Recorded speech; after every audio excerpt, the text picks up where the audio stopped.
Padmashri award को वापस कर दिया, इसके पीछे की मेहनत क्यों? वैसे पद्मश्री किन को मिला है? पद्मश्री जी सम्मान का जो हमारे एक पहलवान ने प्रधानमंत्री के आवास के सामने जाके जो वो फुटपाथ पे रोड पे जो रखा है वो दुखदाई है बहुत। आप लगभग 10-1 साल तो गेम में रहे हो, वैसे तो आपने जिंदगी निकाल दी, फिर मैं 10 साल का जिक्र करूं, 10 साल में आपके ऊपर कितना खर्चा हुआ? 2-2.5 करोड़ हम पे भी खर्च हुआ होगा 2016 तक जब मैंने कुश्ती की। ये पद्मश्री मोदी जी प्रधानमंत्री जी अवार्ड देते हैं या कोई और देता है? नहीं, ये पद्मश्री देश का प्रथम नागरिक बोलते हैं इसको, हम राष्ट्रपति देता हैं। हाँ, तो राष्ट्रपति जी देते हैं, इसमें प्रधानमंत्री नहीं देते। और जो इसको किस खिलाड़ी को मिलना चाहिए या किस भी पद्मश्री जो हर फील्ड क्षेत्र से आते हैं उनको मिलता है, वो गृह मंत्रालय तय करता है। ये क्या बात हुई कि बजरंग पूनिया ने अवार्ड प्रधानमंत्री के गेट पर रख दिया, जो मेरे को सुनने देखो, तो वो पहलवान, राष्ट्रपति को देना चाहिए था। देखिए, पहली बात तो ये जो सम्मान हमें मिला है देने के लिए किसी भी सरकार ने मिला, तो इसका अपमान इस तरीके से नहीं करना चाहिए कि है। तो बजरंग पूनिया को सिर्फ क्या एक पद्मश्री ही मिला था या जैसे अर्जुन अवार्ड है? नहीं, अर्जुन अवार्ड भी मिला हुआ पहलवान को, और पद्मश्री तो है ही जी। राजीव गांधी खेल रत्न भी 3 अवार्ड पहलवान को मिले हुए हैं। लेकिन जहां तक मेरे सुनने में उन्होंने अवार्ड दिया एक ही वापिस है। हाँ, बिल पद्मश्री दिया, और बाकी 2 अवार्ड नाराजगी है तो फिर देने के लिए तो नहीं है, लेकिन जब नाराजगी है तो हाँ, वो एक बता सकते हैं कि भाई वो पद्मश्री बस अकेला पद्मश्री दिया तो किस लिए वापस उस करने के लिए बोला, नहीं तो अवार्ड तो 3 मिले हुए हैं। पहलवानों की मांग मुख्यतः ये थी कि कोई महिला अध्यक्ष बने। देखिए, ब्रजभूषण शरण सिंह चाह के भी अध्यक्ष नहीं बन सकते थे जी। सारे भैया ने भाई मेरी राम राम, मैं जगदीप शर्मा स्टेप अप जय सर यूट्यूब चैनल पर आपका स्वागत करता हूं। भाई आपने देखा पद्मश्री अवार्ड कैसा हुआ है, यो है पद्मश्री अवार्ड। मतलब जब यो पद्मश्री अवार्ड किसी खिलाड़ी को मिलता है ना, तो छाती 56 इंच की हो जाओ है, और इसके पीछे की मेहनत भी लाजवाब हुआ भाई। यो अवार्ड वापस करना कितना बड़ा है। राजीव गांधी खेल रत्न अवार्ड, ये जब अवार्ड मिले हैं तो कितनी उसके पीछे की मेहनत है। और आज इसी पे हम चर्चा करा कि और कौन कौन से अवार्ड हैं। मैं आपने दिखाऊं अर्जुन अवार्ड, दिखाओ भाई, थोड़ा जूम करके पास ला के दिखाओ। अर्जुन अवार्ड श्री योगेश्वर दत्त जी, ये तो खैर योगेश्वर दत्त जी का है। तो अब हम चला इन अवार्ड के पीछे की मेहनत की हुआ है, और जो लोग, जो मेरे पहलवान भाई इसने जब नाराज होकर छोड़ दे हैं, तो वो कितना दुखी मन हुआ है या इसके पीछे की राजनीति हुआ है, आज उसी पर चर्चा करेंगे हमारे योगेश्वर भाई साहब के पास। भाई साहब नमस्कार। भाई राम राम। भाई साहब, आज का तो चर्चा का विषय तो यही है कि पद्मश्री अवार्ड को वापस कर दिया, इसके पीछे की मेहनत क्यों? वैसे पद्मश्री किन को मिला और कौन देगा इसमें? जयदीप भाई, सबसे पहले तो आपको राम राम, सभी को राम राम। और कोई भी किसी भी तरह की कंट्रोवर्सी होती है, कोई भी होती है, आप मेरे दो राजा हो, ये जवाब लेना था। पर ये कि जो भी ये प्रकरण हुआ है पद्मश्री जी सम्मान का, जो हमारे एक पहलवान ने प्रधानमंत्री के आवास के सामने जाके जो वो फुटपाथ पे रोड पे जो रखा है वो दुखदाई है बहुत। और मेरा तो मानना ये है, मेरी खुद की ये सोच है, और ये सोच नहीं जो कड़वी सच्चाई लगाई है या अच्छी सच्चाई लगाई है, ये जो हमें खिलाड़ियों को जो भी अवार्ड, और खासकर जो ओलंपिक स्पोर्ट्स हमारे, इनको जो भी अवार्ड मिलते हैं, चाहे वो अर्जुन अवार्ड हो, चाहे वो राजीव गांधी खेल रत्न था पहले, वो ध्यानचंद खेल रत्न है, चाहे पद्मश्री सम्मान हो, चाहे पद्म भूषण हो, कोई भी सम्मान जो हमारा राष्ट्रीय सम्मान है वो खिलाड़ियों को मिलता है। तो जितनी उसमें मेरी मेहनत, मेरे परिवार की, मेरे साथी की मेहनत होती है, सरकार का भी उससे ज़्यादा उतना योगदान होता है, क्योंकि एक लेवल पे आने के बाद सारा खर्च सरकार वहन करती है उसका। और 2016 रियो ओलंपिक के बाद में तो प्रधानमंत्री नरेंद्र मोदी जी ने एक टॉप टीम का गठन किया था, क्योंकि 2016 रियो ओलंपिक में हमारे भारतीय दल की परफॉर्मेंस इतनी अच्छी नहीं रही थी। 2012 लंदन ओलंपिक में हमारे 6 मेडल आए थे, पर रियो ओलंपिक 2016 में हमारे बस 2 मेडल आए थे। उसके बाद आती परफॉर्मेंस को देखते हुए प्रधानमंत्री जी ने उसी टाइम एक ये टीम गठित की थी टॉप्स नाम से। इसकी पूरा बनता है टारगेट ओलंपिक पोडियम स्कीम। ये प्रधानमंत्री जी की सोच थी, 2016 में तैयार कर दी थी। और उसके बाद जितने भी खिलाड़ी थे अच्छे अच्छे हर खेल के, वो टॉप स्कीम में लिए थे। उनको लिए ये चीज़ें थी कि भाई जो भी खिलाड़ी है उसको अलग कोच चाहिए, personal coach, personal physio, personal trainer, personal masseur. देश में ट्रेनिंग करना चाहिए देश में, विदेश में करना चाहिए विदेश में। उसका सारा खर्च सरकार वहन करेगी।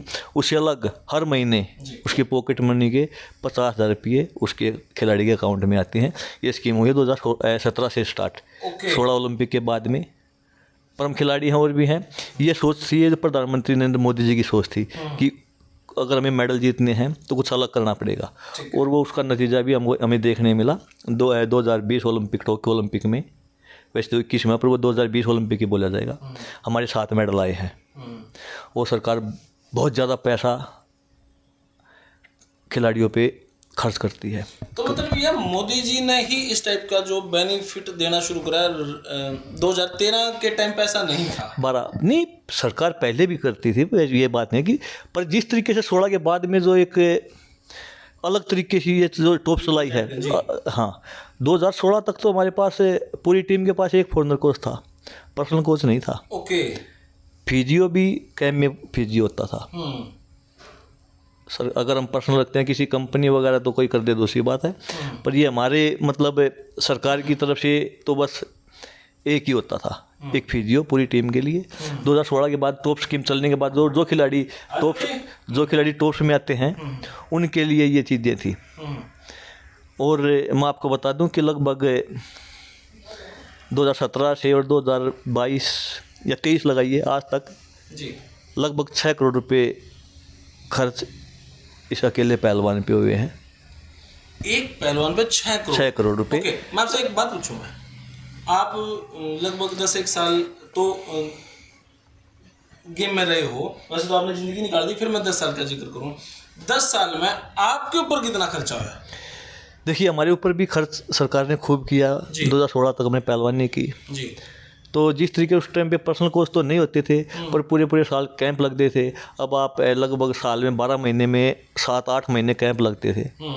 और 2008-9 के से और 16 तक आप लगाइए कंटिन्यू। हर डेली की डाइट पहले तो शायद 500-600-500 रुपये, उसके बाद 700-800 रुपये डाइट हुई है।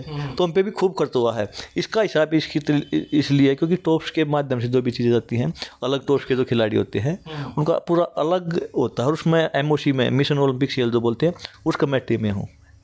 और इसलिए मेरे को पता है कि भाई खिलाड़ियों पे कैसे किस तरीके से 2-2.5 करोड़ हम पे भी खर्च हुआ होगा 2016 तक जो मैंने कुश्ती की है। तो वो कैंप में लगाइए या फोन टूर का लगाइए, हम इतने जो विदेश में जाते हैं, जो पूरी टीम का लगाइए, विदेशी कोच भी था हमारे पास। तो अगर उसको देखोगे तो इतना हम पे भी पैसा खर्च हुआ होगा। 2-2.5 करोड़ आपके ऊपर खर्च हुआ होगा। जब तक मैंने कुश्ती की, इतना अगर सरकार पूरा आप निकालोगे तो हम पे भी होगा। अगर आप खर्चा पड़ावा जो 2022 तक 2015-16 से अब तक जो खेले होंगे उन पे कितना गुना हो गया होगा? फिर देखिए, पहले मैंने बताया ना कि लगभग 3.5 करोड़ रुपए तो टॉप्स के माध्यम से भारत सरकार का है। लगभग 3 करोड़ रुपए जो टाटा मोटर्स और फेडरेशन का जो कॉन्ट्रैक्ट था, तो टाटा मोटर्स की तरफ से लगभग 3 करोड़ रुपए पहलवान पे खर्च हुए हैं। और सभी पहलवानों पे ऐसे ही खर्च हुए हैं जो भी टॉप्स के अंडर आते हैं या जिसका टाटा के साथ कॉन्ट्रैक्ट था, जो फेडरेशन जिसके लिए बोलती थी कि इसको कोच चाहिए। आपके ऊपर जो खर्च हुआ उसका लगभग 3 गुना अब खिलाड़ियों को खर्च हुआ। अब तो और ज़्यादा होता है खर्च। मैंने बताया ना, हमारे पास इंडिया कैंप में हम जितने पहलवान होते थे 30, 40, 45 पहलवान होते, एक विदेशी कोच होता था। वैसे हमारे साथ पर्सनल कोच कोई नहीं होता था। आज तो एक कोच, इन पे पर्सनल कोच मिलता है एक खिलाड़ी को विदेशी। और जो विदेशी कोच था जॉर्जिया से, लगभग $8,000 उसकी सैलरी थी, जो टाटा से जाती थी, टाटा मोटर्स से जाती थी। तो $8,000 की आप उसको देख सकते हो कि कितना। पद्मश्री अवार्ड की अगर मैं बात करूं, ये पद्मश्री मोदी जी प्रधानमंत्री जी अवार्ड देते हैं या कोई और देता है? नहीं, ये पद्मश्री देश का प्रथम नागरिक बोलते हैं इसको, हम राष्ट्रपति देता। हाँ, तो राष्ट्रपति जी देते हैं, इसमें प्रधानमंत्री देते। और जो इसको किस खिलाड़ी को मिलना चाहिए या किस भी पद्म श्री जो हर फील्ड क्षेत्र से आते हैं उनको मिलता है, वो गृह मंत्रालय तय करता है कि भाई सरकार तय करती है, गृह मंत्रालय के अंडर में वो चीज़ें आती हैं, राष्ट्रपति इसको अवार्ड देता है। ये क्या बात हुई कि बजरंग पूनिया ने अवार्ड प्रधानमंत्री के गेट पर रख दिया, जो मेरे को सुनने देखो तो वो पहलवान, राष्ट्रपति को देना चाहिए था। देखिए पहली बात तो ये जो सम्मान हमें मिला है देने के लिए किसी भी सरकार ने मिला, तो इसका अपमान इस तरीके से नहीं करना चाहिए कि भाई वापस करते हैं हम, ये बड़ी मेहनत से और बड़ी उससे मिलता है ये, तो इसका एक सम्मान होता है। हमें जो लड़ाई लड़नी है वो लड़ते रहने चाहिए हमें, ऐसे किसी जो राष्ट्रीय सम्मान है उसका ऐसे और फिर किसी फुटपाथ पे रोड पे रखने की चीज़ें नहीं है। ये लोग जो जिसके भी मिला है, मैं आपसे ये कह रहा हूँ कि जब इस पद्मश्री को राष्ट्रपति देता है तो प्रधानमंत्री के आवास पे क्यों राष्ट्रपति को देना चाहिए? हाँ देखिए पहली बात तो देना ही चाहिए, अगर देना है तो फिर राष्ट्रपति के जो भी है उसको कैश किस तरीके से वो चीज़ें हैं, इसका क्या प्रोसीजर, क्योंकि वापस देने का देखिए सरकार ये देने की इसलिए नहीं देती कि भाई आप इसको वापस देना, ये वापस एक ही सूरत में सरकार लेती है जब आप किसी क्राइम में होते हो और वो चीज़ आपके ऊपर प्रूफ हो जाए, उस टाइम ऑटोमेटिकली सरकार उसको जब्त कर लेगी। आप हाँ मतलब ऑन रिकॉर्ड उसको हटा देगी। ओके हाँ ऑन रिकॉर्ड वो हटा देगी, क्योंकि ये सम्मान होते हैं और किसी पे कुछ इस तरीके का आरोप में तो नहीं रख रहा था, पर वो सब सिद्ध हो जाता है, प्रूफ हो जाता है कि भैया आरोपी है, इसको सज़ा हुई है जो भी है, तो फिर वो रिकॉर्ड में नहीं रहता। तो ये सरकार इसलिए देते हैं कि भाई ये सम्मान हम आपको देते हैं, आपने इस क्षेत्र में अच्छा काम किया है, तो ये हमारे लिए सम्मान की बात है। दोस्त जो लड़ाई है चाहे किसी से नाराज़गी हो, किसी सरकार से हो, वो तो हमें इनसे नाराज़गी नहीं हो सकती ना, कि पूरी मेहनत की कमाई है। और खिलाड़ियों को तो ने तो इस जो भी हमें जितने भी अवार्ड हैं, जितने मेडल हैं, तो सरकार का भी कहीं ना कहीं उसमें योगदान है। तो बजरंग पूनिया को सिर्फ क्या एक पद्मश्री ही मिला था या जैसे अर्जुन अवार्ड है? नहीं, अर्जुन अवार्ड भी मिला हुआ पहलवान को, और पद्मश्री तो है ही जी, राजीव गांधी खेल रत्न भी तीनों अवार्ड पहलवान को मिले हुए हैं। लेकिन जहाँ तक मेरे सुनने में उन्होंने अवार्ड दिया एक ही वापिस है। हाँ बिल पद्मश्री दिया, और बाकी 2 अवार्ड नाराजगी है तो फिर देने के लिए तो नहीं है, लेकिन जब नाराजगी है तो हाँ वो एक बता सकते हैं कि भाई वो पद्मश्री बस अकेला पद्मश्री दिया तो किस लिए वापस उस करने के लिए बोला, नहीं तो अवार्ड तो तीनों मिले हुए हैं। हम तो किसी को भी ये नहीं बोल सकते कि भाई आप अपने अवार्ड वापस कर दो। ओके चलो, पहला सवाल तो मेरे सवाल है वैसे मेरा दूसरा साक्षी मलिक को लेकर। बजरंग पूनिया जी ने का विषय अब है नहीं, अभी विषय है साक्षी मलिक का। साक्षी मलिक ने प्रेस कॉन्फ्रेंस हो रही थी, लाइव आके मेरी बहन ने जूते टेबल पर निकाल दिए और वो रोते हुई चली गई। टेबल पर जूते निकालना एक प्रोसेस है गेम को छोड़ने का, मैं इसको इलीगल नहीं मान रहा, लेकिन ठीक है। लेकिन उन नाराज होकर रोती हुई चली गई। जैसे ही उन्होंने गेम से संन्यास लिया, अगले ही दिन मैं फ़ोटो देख रहा हूँ दीपेंद्र जी से मिली हैं, प्रियंका गांधी जी से मिली हैं। ये क्या मामला था? देखिए वो साक्षी मलिक जी ने जो ओलंपिक मेडलिस्ट हैं, इसमें कोई दो राय नहीं, और जो वो लड़ाई इन पहलवानों की थी, जो आरोप लगाए थे इन्होंने ब्रजभूषण शरण सिंह पे, वो कोर्ट में केस है, उसके बारे में तो हम कोई टिप्पणी कर नहीं सकते। अब तो कोर्ट का ही फैसला है, वो ही मानना पड़ेगा, जो भी फैसला आएगा। हम तो ये बोलते हैं किसी के साथ कुछ गलत हुआ है तो कोर्ट में उसका दूध का दूध और पानी का पानी हो जाना चाहिए, और होगा भी।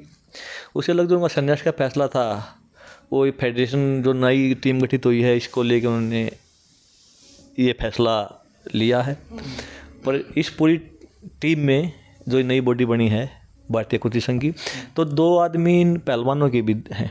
जो नंबर 2 की पोस्ट है, जो जनरल सेक्रेटरी बोलते हैं, प्रेमचंद लोचब IRS ऑफिसर हैं, रेलवे में बड़े अधिकारी हैं। ये तीनों पहलवान भी रेलवे में ही हैं। एक देवेंद्र कादियान है जो सीनियर वाइस प्रेसिडेंट है, हमारे अपने हरियाणा से ही है, वो भी इन पहलवानों का दिया हुआ है। और तो इस टीम में इनके पहलवानों की भी हैं। क्या इनकी पहले क्या बात हुई थी सरकार से, क्या नहीं हुई थी, क्योंकि इसमें तो बात सरकार की आई है कि भाई यही है, पर उसके बाद भी ये जो संन्यास की बात है तो भाई वो तो हम कुछ नहीं कह सकते। पर ये राजनीति रूप ये इन्होंने बिल्कुल लिया है। आप अगर देखोगे तो कल सुबह अगले दिन दीपेंद्र हुड्डा जी और भूपेंद्र हुड्डा जी से मुलाकात होती है। दोपहर बाद पद्मश्री को वापिस प्रधानमंत्री आवास पे के सामने फुटपाथ पे रखा जाता है। शाम को फिर शायद 6-7-8 बजे के लगभग प्रियंका गांधी जी से मुलाकात होती है। तो पूरा राजनीति तो उसको रूप दे दिया गया।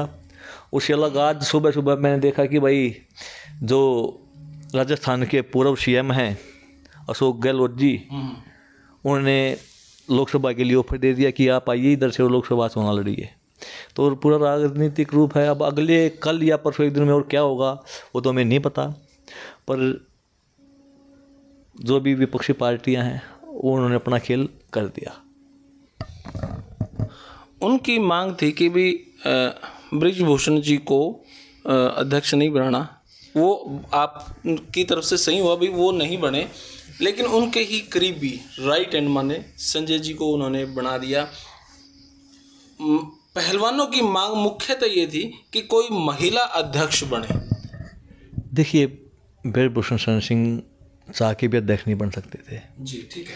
उनका पूरा जो 10 या 11-12 साल का निर्वाचन था पूरा था, उनका बेटा बन सकता पर वो था, पर जो भी बात है सरकार के दबाव में आके या कैसे भी आके वो उसने अपना बेटा या दामाद नहीं उतारे। अगर वो चाहता तो उतार सकता था। हमारे संविधान में लोकतंत्र में कहीं भी ऐसा नहीं है कि भाई अगर आपको चुनाव लड़ने का अधिकार है तो आप पीछे हट जाओ, आप लड़ सकते हो। तो उन्होंने जो भी बात हुई थी उन्होंने ना अपना बेटा लड़ाया ना अपना दामाद लड़ाया। अब पूरी देश में जितने भी स्टेट हैं हमारी, उन्होंने अपना कोई आदमी तो देना ही था, तो उन्होंने संजय सिंह को दे दिया। तो उस वो नहीं तो कोई और होता पर बृजभूषण का आदमी। और ऐसे हो नहीं सकता, ऐसे तो फिर कोई फेडरेशन, और ये फेडरेशन होती है, ये ओपन बॉडी होती है, ये किसी सरकार द्वारा बनाई गई नहीं होती।